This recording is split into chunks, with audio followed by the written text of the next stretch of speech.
Good morning and welcome to our time of devotion. I'm going to read from Paul's letter to the church at Rome, chapter 15, verse 4.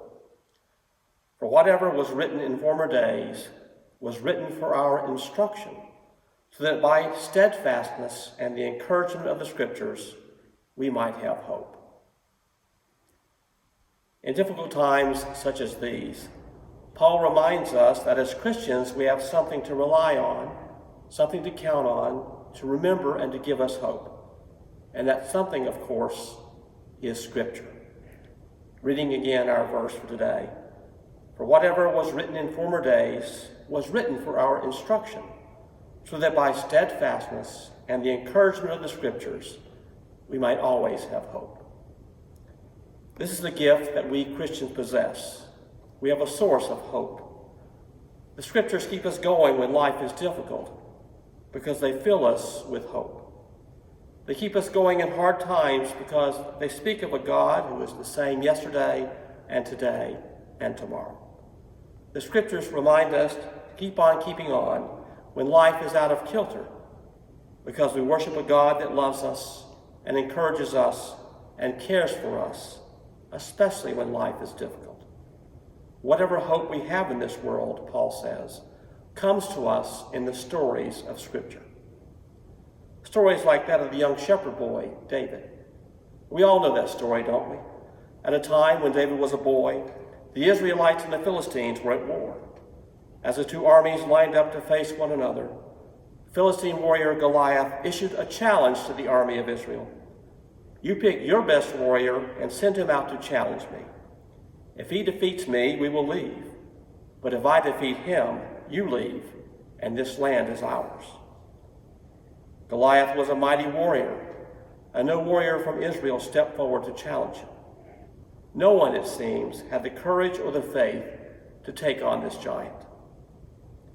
David, who was in the Israelite camp visiting his brothers, decides to step forward to challenge the giant when no one else will do so. Naturally, when he did so, people looked at him with disbelief. He was just a boy, a shepherd, and Goliath was a seasoned warrior, a giant among men. But David fully believed that God would be with him. After all, hadn't God been with him all his life, whenever danger appeared or giants arose? With his faith and his slingshot, he felt in his heart he would defeat the giant Goliath. And as we know, he did. I am sure when David first stepped out on that battlefield, there were those who laughed. There were many who doubted. But I suspect a few were filled with hope, because David saw God when everyone else could only see a giant. There's a lesson there for us. We are living in fearful times. We too are facing a formidable giant. But if we read Scripture daily, and if, like David, we focus on God rather than our fears, we can embrace a future filled with promise.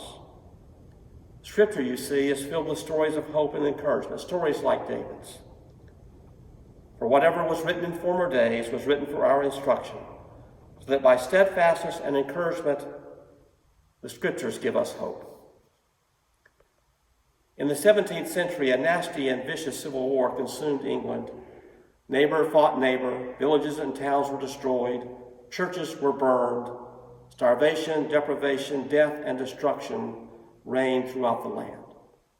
Yet in the midst of this bleak and forlorn landscape, Robert Shirley, a country landowner, built a church as a sign of hope.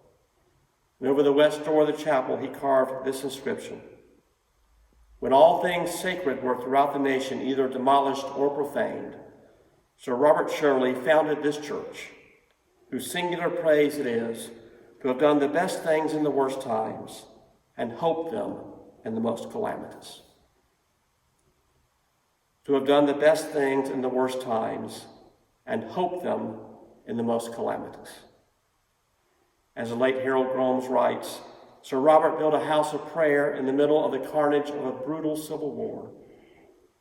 And except in the minds of historians, that war is long over and forgotten. Yet 300 years later, this country church still stands. You can see it today, a monument to the courage to hope, to have done the best of things in the worst of times. For God's hope, you see, is always greater than our fears. May God bless you this day and every day. Amen.